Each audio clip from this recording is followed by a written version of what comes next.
Bwana, kutoka katika nchi ya Nigeria, Juma Jux ameweza kuonekana akiwa anagawa kidogo fedha kwa baadhi ya watu.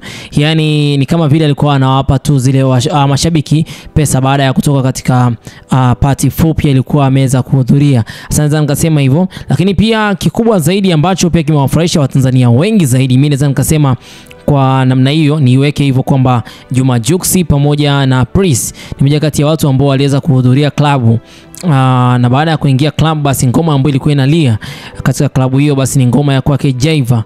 Basi huyo mtoto basi naweza nikasema kwamba kwa staili hiyo au kwa namna hiyo kwamba ngoma hiyo basi mpaka sasa hivi bado inasumbua katika nchi ya Nigeria.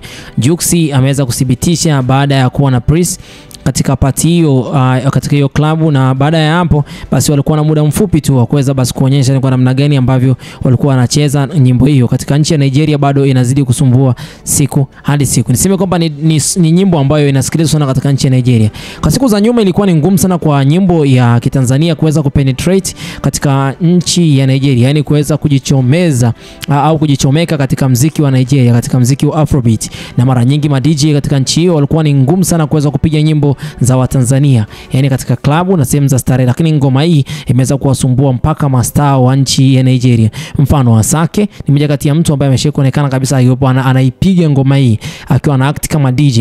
Burna Boy ni mmoja kati ya mtu ambaye alishaonekana kwamba anacheza nyimbo hii.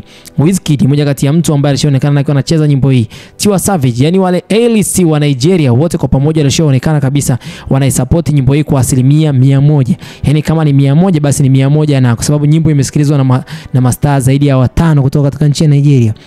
Kwa namna moja au nyingine mpaka remix iliweza kutoka, bado tena mastaa walikuwa wanaifanyia challenges hapa na pale. Kwa hiyo kwa upande wa Juma Jux bado anazidi kudhibitisha ili kwamba nyimbo hii bado inasumbua katika nchi ya Nigeria, taifa ambalo limeweza basi kusheni watu wengi na mastaa mbalimbali. Lakini pia naweza kukwambia kwamba ni moja kati ya taifa ambalo basi linamiliki vijana wengi sana, almost ina population ya watu milioni 200, kitu ambacho ni kikubwa sana kutoka katika nyimbo za Tanzania kuweza kupenetrate katika taifa hilo. Kwa hiyo Jaiva kwa asilimia nyingi sana ameweza kusucceed na kuweza kufanikisha maisha yake au kuweza kufanikisha basi career yake ya muziki kuzidi kuheshimika siku hadi siku. Ukijumlisha watu milioni 60 wa Tanzania plus 200 wa Nigeria unapata watu milioni 260, kitu ambacho Jaiva ameweza kusucceed kuweza kupenetrate katika watu wote hao milioni 260. Basi mimi nafikiri kwamba sitakuwa na la ziada kwa muda huu, na ndio iliyojiri katika mitandao ya kijamii, na huyu ni Jaiva pamoja na Juma Jux ambao watu kwa pamoja. Juma Jux ndo anadhihirisha kwamba nyimbo ya Jaiva bado inalia